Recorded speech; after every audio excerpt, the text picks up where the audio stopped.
Olá, eu sou Ana Isabel Jordão e você está no Previdência em 10 minutos. No programa de hoje, nós vamos falar sobre a aposentadoria especial. O ministro Fachin vota pela inconstitucionalidade da idade mínima na aposentadoria especial.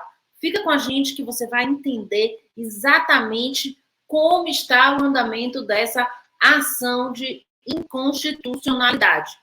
Mas, antes disso, vamos responder às perguntas dos nossos telespectadores, referente aos temas que nós tratamos nas semanas anteriores.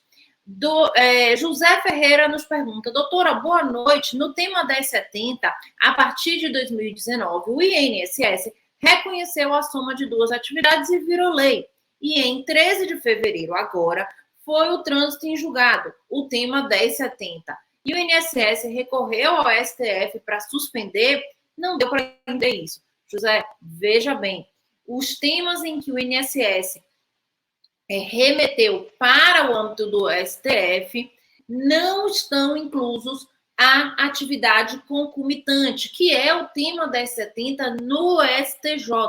Esse julgamento ocorreu no âmbito do STJ, transitou em julgado no STJ e, como você bem disse, virou lei. Então, o que são atividades concomitantes?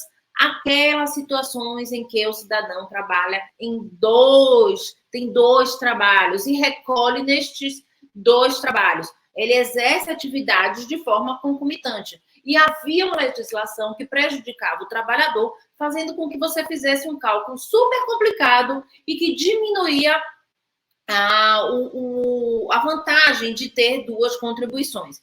Então, por conta do entendimento jurisprudencial de que no mês em que houvessem duas contribuições de empregadores distintos, deveria haver a soma, aí, então, houve a mudança legislativa. Para quem requereu depois da mudança legislativa, sem problema, já vai ser aplicada a lei nova que está em vigor. Para quem já havia requerido e quem havia tido cálculo desvantajoso, esse sim precisa procurar, então, um profissional habilitado para fazer uma análise e, se for o caso, requerer esta revisão. Esta revisão das atividades concomitantes não será feita de ofício. Até o momento, não temos nenhuma informação sobre essa possibilidade de fazer de ofício. José Ferreira ainda nos pergunta: doutora, bom dia, mas o consignado foi suspenso pelos bancos?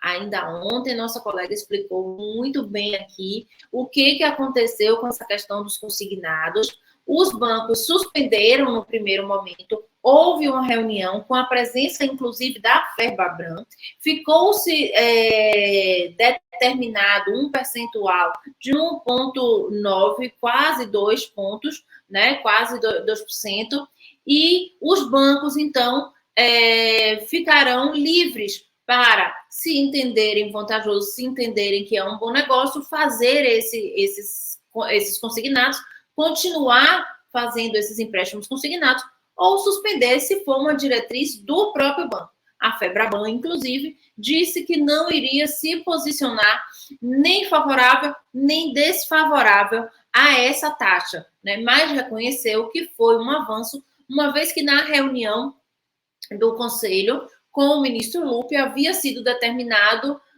uma sugestão de 1,7 para a aplicação dos juros dos consignados. Tá? Então, não houve aí nenhuma orientação específica de suspensão, não houve nenhuma orientação de suspensão por parte do governo federal, tá? O que houve apenas foi uma tentativa dos bancos de forçar esses juros a voltar para os patamares anteriores com a suspensão da concessão desses empréstimos consignados. Mas já está quase que, vamos dizer assim, normalizado, né? Os empréstimos continuarão a ser feitos, até porque a gente sabe que o empréstimo consignado é, sim, não deixa de ser um grande negócio para as financeiras, uma vez que o pagamento é consignado na folha do INSS. Então, você não tem nem dificuldade para fazer essa cobrança, né? E vamos, então, entrar agora no nosso tema, dando continuidade a tratar dessas questões que estão sendo discutidas no âmbito do STF e as inconstitucionalidades decorrentes da reforma da Previdência de novembro de 2019. Como a gente noticiou aqui na semana passada, a ação está agora suspensa pelo pedido de vistas do ministro Lewandowski. Porém, o ministro Fachin antecipou o seu voto, né? E foi contrário a todo o entendimento do ministro Roberto Barroso, tá? Fachin entendeu que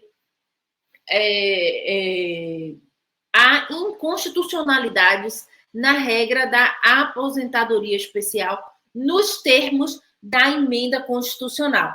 Então, ele apresentou um voto divergente na ADI 6309, que discute a inconstitucionalidade da exigência de idade mínima na aposentadoria especial. Idade hoje mínima essa fixada em 60 anos para quem está exposto a agentes nocivos que dariam direito a uma aposentadoria com 25 anos de aposentadoria, que a grande maioria, então, das exposições estão catalogadas e dão direito à aposentadoria com 25 anos. Então, o ministro Fachin disse que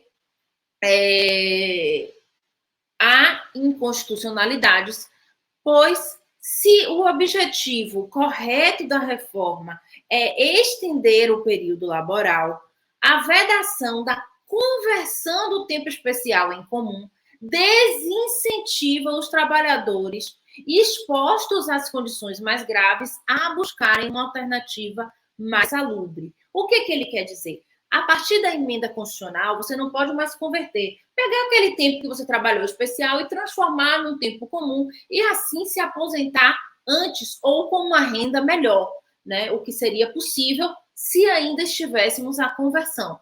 Mas, a partir do momento em que eu não posso converter esses períodos, é mais vantajoso que eu continue exposto a agente nocivo e me aposente por essa regra do que ficar metade do meu tempo exposto e a outra metade não exposto, porque nesse caso eu não teria nenhuma vantagem de ter me exposto ao agente nocivo. Então, ele ainda pontuou que o cálculo do benefício da aposentadoria especial, sobretudo se considerada essa proibição da conversão do tempo especial em comum, além de desincentivar a opção dos trabalhadores de ocupações de que sejam menos arriscadas, põe em condições de igualdade quem está em posições jurídicas diferentes. Note-se que o trabalhador em condições especiais de 20 ou 25 anos de contribuição, apesar de estar nas condições que prejudicam a sua saúde, terá que trabalhar pelo mesmo período que os demais trabalhadores para ter a mesmíssima renda. Então, como a gente vem dizendo, a reforma da Previdência, ela mata o objetivo protetivo da regra da aposentadoria especial. E aí é justamente isso que o ministro Fachin aponta, que não vê sentido em você acabar com essa conversão, porque essa ainda era alguma forma de incentivar o trabalhador a buscar uma posição em um posto de trabalho que não o expusesse. Mas dessa forma, como está na Constituição, logo ele acrescenta, né, que ele vota pela declaração da inconstitucionalidade do inciso 1º do artigo 19, né, e também do inciso 2º, parágrafo 2º do artigo 26, da emenda constitucional 103 de 2019. Então, o ministro Fachin dá um voto favorável aos trabalhadores no sentido de permitir que seja possível novamente a conversão da aposentadoria especial, da aposentadoria do tempo comum, do tempo especial em tempo comum, melhorando assim o tempo de contribuição do indivíduo, o que fará com que ele tenha uma renda melhor, uma renda mais vantajosa do que se ele não estiver exposto, tá? Então, essa seria uma forma de incentivar aqueles que estão expostos a saírem dessa exposição e irem para uma atividade salubre, porque lá na frente eles teriam uma vantagem. Mas ele não foi totalmente contra a exigência de uma idade mínima. Vamos continuar acompanhando o julgamento, mas Lembrando que este julgamento ele está suspenso e pela regra, né, do STF, pela regra interna do STF, esse pedido de vistas do ministro Lewandowski, ele é de 90 dias. O pedido de vistas foi feito no dia 21/3, na semana passada. E ele se estenderá, portanto, até o dia 19/6, 19 de junho. Então, é possível que o ministro somente neste prazo limite retorne, então, e dê o seu voto. Até lá, podemos ter, então, essa suspensão e continuaremos, então, acompanhando essa votação. Se houver mais algum ministro que antecipe seu voto, nós iremos trazer aqui para vocês logo, logo que sair essa notícia. Bom, essas são as nossas informações de hoje.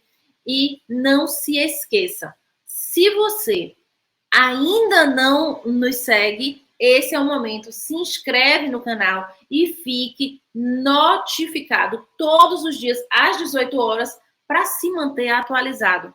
Clica no sininho,